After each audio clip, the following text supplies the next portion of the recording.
Eu não tive como escapar. Mais cedo ou mais tarde eu teria que falar sobre esse assunto. Porque, não só por esse ano ser um ano eleitoral, em que haverá eleições gerais para presidente, governador, senador, deputado, mas também porque mais cedo ou mais tarde algum inscrito meu no YouTube ou alguém nas redes sociais acabaria me perguntando isso, qual seria minha posição política e tal. Mas antes de falar sobre qual é a minha posição política, neste vídeo aqui, qual é nossa maior motivação, eu falei sobre por que eu não era militante nem de direita nem de esquerda. Porque, pelo menos no Brasil, a maioria dos militantes de direita é a favor da liberação das armas, é a favor da redução da maioridade penal e é contra os imigrantes e refugiados. E eu também não sou militante de esquerda porque a maioria dos militantes de esquerda é a favor do homossexualismo, no caso do movimento LGBT, é a favor da liberação das drogas e é a favor do aborto. Então, nesse vídeo aqui eu quero dizer que realmente eu não sou militante nem de direita nem de esquerda, porque eu sigo o que está na palavra de Deus, eu sigo a Jesus Cristo. E sempre quando alguém com sua ideologia, com seu discurso tenta pregar algo, difundir algo contra a palavra de Deus, eu fico com a palavra de Deus, eu fico com a Bíblia, eu fico com o Evangelho de Jesus Cristo, fico com coisas que estão relacionadas ao reino de Deus. E eu gostaria de falar para vocês como é que começou esse negócio de esquerda e direita. Por que esquerda, por que direita? De um modo geral, entende-se por esquerda tudo aquilo que é do povão, tudo aquilo que está de acordo com os interesses do povo, das classes menos favorecidas e tal. E direita, subentende-se aquilo que seja do lado da elite, aquilo que favorece a elite, as pessoas, os mais ricos. Só que tudo isso começou em 1789, com a Assembleia Nacional Constituinte Francesa, logo após a queda da Bastilha, a Revolução Francesa e tal. Foi organizado em 9 de julho de 1789, nas primeiras fases da Revolução Francesa. Houve aquele caos, aquela bagunça toda, gente sendo morta na guilhotina. E aqui diz, na boa e velha Wikipédia, que os grupos no poder naquela época eram o plenário, no caso do parlamento francês, da Assembleia Nacional Constituinte, do lado direito, olhando aqui, estavam os girondinos, que representavam a alta burguesia, banqueiros, grandes empresários e comerciantes. E inicialmente controlava o governo, ou seja, o governo na época era de direita. Defendia posições moderadas, temendo que as camadas populares assumissem o controle da revolução e prejudicassem seus negócios. E a esquerda, ou seja, do lado esquerdo, para quem está olhando aqui, do lado esquerdo do parlamento da Assembleia Nacional Constituinte Francesa estavam os jacobinos, que representavam a média burguesia, que é os profissionais liberais, médicos, professores, advogados, a pequena burguesia, pequenos comerciantes, artesãos mais ricos, os camponeses e os sans-culottes, proletariado e demais trabalhadores urbanos de baixa condição. Eles definiam posições radicais, estimulando a agitação popular. E muita gente fala, erroneamente, que direitos humanos, que nessa época, durante essa Assembleia Nacional Constituinte, foi promulgada, foi declarada, decidido, a Declaração dos Direitos do Homem e do Cidadão. Deixarei aqui na descrição do vídeo essa Declaração dos Direitos do Homem e do Cidadão, para o vídeo não ficar muito longo, aí você lê aqui embaixo se tiver curiosidade. E isso em 1789. Em 1948, na Organização das Nações Unidas, foi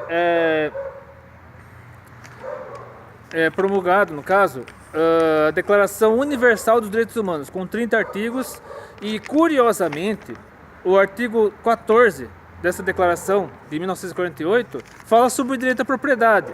E se você parar para pensar, nos países comunistas, que teoricamente são de esquerda, a propriedade privada não existe, porque tudo é controlado pelo Estado.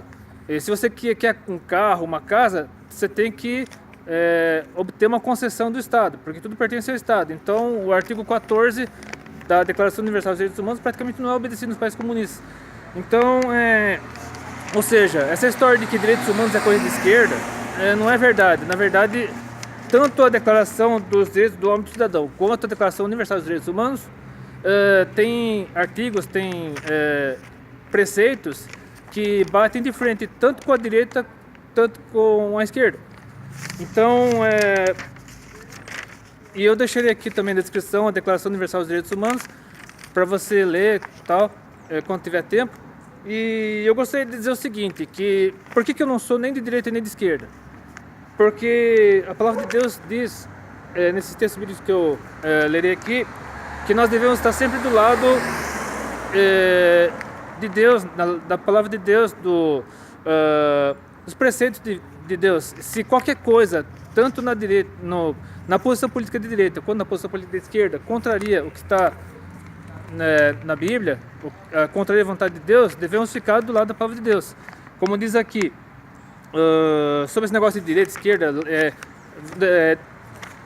aqui o Moisés, no seu último discurso lá, perto do Rio Jordão, pouco antes do povo entrar na Terra Prometida, ele falou assim, seguinte, lá em Deuteronômio 5, acho que no início do discurso dele, Deuteronômio 5, versículo 32, Moisés diz o seguinte: olhai, pois, que façais como vos mandou o Senhor vosso Deus, não vos desviareis, nem para a direita, nem para a esquerda. E Josué 1,7, quando Moisés morreu, Deus recomendou para Josué que não olhasse nem para a direita nem para a esquerda, mas seguisse os preceitos estabelecidos no deserto, por Moisés e tal, por meio de Moisés. E Provérbios 4, 27 também diz o seguinte, provérbio, no caso seria de Salomão: não declines nem para a direita nem para a esquerda, retira o teu pé do mal. Ou seja, o que quer dizer isso? Devemos ficar em cima do muro? Claro que não. Devemos adotar uma posição? Sim, devemos adotar uma posição, mas sempre focando em Jesus, sempre olhando para Jesus, olhando para o que Deus quer para nossas vidas, não nos desviando para extremismos nem de um lado nem do outro.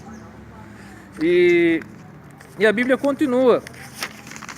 Desta vez, eu só lerei mais 3 textos bíblicos. Primeiramente, na carta de Paulo aos Romanos, capítulo 3, versículos 8 a 18, e que também nos alerta a respeito dos extremismos.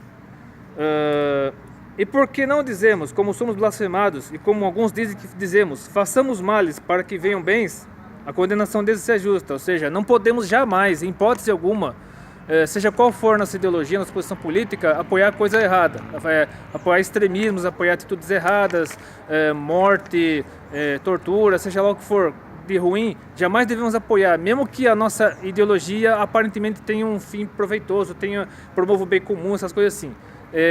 Todo extremismo é pernicioso, todo extremismo é maléfico, todo extremismo leva à morte.